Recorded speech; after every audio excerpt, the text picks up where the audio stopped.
Nous sommes live, alors nous allons faire une émission sur la grossophobie et l'épidémie d'obésité qui sévit au Québec. Et donc ici, il y a Madame Manal Drissi qui écrit « Grossophobie, je ne me tairai plus. » Diantre qu'ils se rendent compte des choses au sujet des toutounes, des grosses, pardon, ou ce qu'ils appellent le fat shaming. Oui. Mais sérieusement, le fat shaming, c'est toujours, ça concerne toujours des femmes. Il n'y a jamais un gars sur la place publique que j'ai vu qui s'est plaint d'être l'objet de fat shaming. La grossophobie, c'est une affaire de femmes. Une femme obèse ne peut pas être belle. La beauté, l'élégance sont des traits inhérents à être svelte. En fait, ce qui est en train d'arriver dans notre société, c'est qu'il y a une épidémie d'obésité. Là, si on veut, la laideur, l'embonpoint, le manque d'élégance, les corps gras, suintants, sont en train de devenir la majorité. Oui. Puis les corps élégants, sveltes, en santé,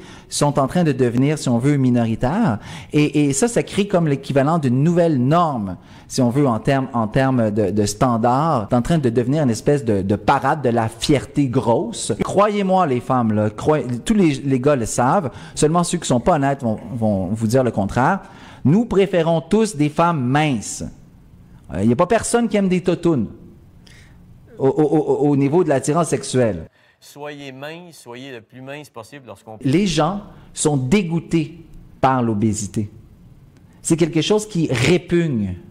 D'accord? Et c'est quelque chose qui est incompatible avec la beauté objective. Elle veut, si on veut, que les hommes renoncent à leur désir pour les femmes blanches, pour les femmes minces. Effectivement, la beauté féminine est incompatible avec la grosseur et la petitesse. Dans les gros buildings de Manhattan, des hôtels dispendieux. Mais toutes les femmes blanches sont minces.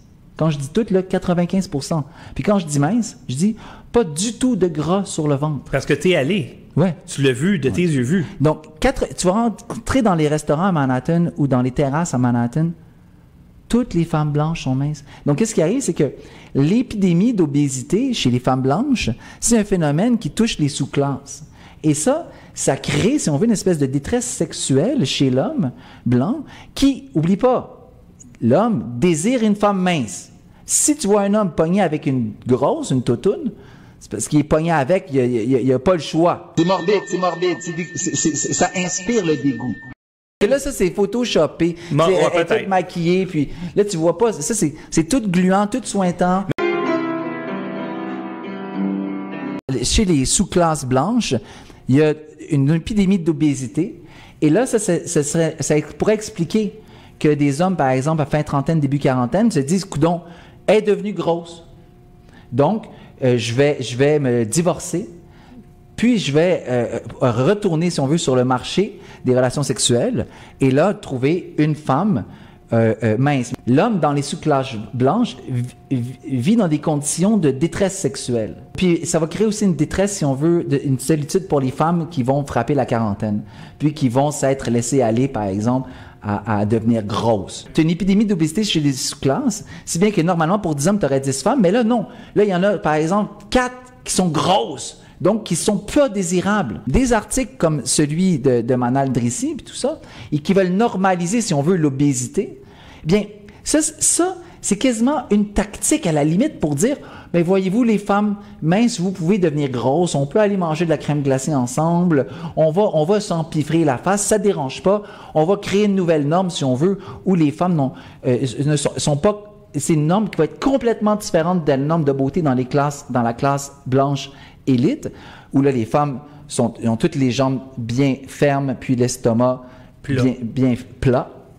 Là où tu vas avoir une norme de beauté qui va être dégoûtante pour les femmes, pleine de gras, toutes suintantes, et là, ça va créer de la détresse, si on veut, sexuelle chez les hommes et de la détresse affective chez les femmes. C'est ça la grossophobie. La grossophobie, c'est d'alléguer qu'une grosse ne peut pas être belle. Or, c'est la vérité. Une grosse ne peut pas être belle. Mais elle peut être féminine. Comme elle, regarde, elle est féminine. Non. Elle a des beaux longs cheveux soyeux. Non, mais elle maquille, elle a un beau sourire. Ça monte un escalier puis c'est tout suintant. Ouais, ben là, non, c'est incompatible avec l'élégance, avec la grâce, avec la santé, autrement dit, avec la beauté. C'est tout à fait incompatible. Seule une femme d'une certaine taille et d'une certaine minceur peut être belle. Moi, ce que je veux dénoncer ici avec le discours autour de la grossophobie, c'est que, certes, il faut pas, si on veut, attiser les passions tristes des toutounes. Il s'agit plus de les inciter à réformer leur alimentation, à aller au gym, à faire de l'exercice, à prendre des habitudes de vie saines, à arrêter de manger du sucre, par exemple, puis du pain, puis des pétates. Tu prends tous, supposons, les toutounes blanches, là, parmi les sous-classes blanches, et puis il y en avait 25%, disons, qui devenaient minces. Ça ferait vraiment du bien. Ça donnerait un break. Ça donnerait un break au marché. Au marché sexuel. C'est ça. Il y aurait beaucoup moins de détresse sexuelle. Puis, parmi, supposons, les Blancs, les hommes célibataires. Puis, si les femmes blanches restent minces, même après le mariage, là, je suis convaincu que ça diminue le taux de divorce aussi. Il faut pas normaliser le discours sur la grossophobie. Puis, il faudrait vraiment... il faut pas normaliser non plus... si on veut, l'effet que les femmes soient grosses. Puis aussi, c'est monstrueux. Ça inspire le dégoût. Puis ça crée de la misère sexuelle. En privé, mais on s'entend, toi, tu es d'accord avec moi que les hommes préfèrent les femmes minces. Ça, c'est indubitable. Ça, on peut pas leur mettre ça en doute. Oui, les hommes préfèrent les femmes minces. Fait que ceux qui pognent des grosses, c'est parce qu'ils n'ont pas le choix. Mais on s'entend qu'il y a une épidémie d'obésité, puis que ça, c'est un vecteur d'enlaidissement.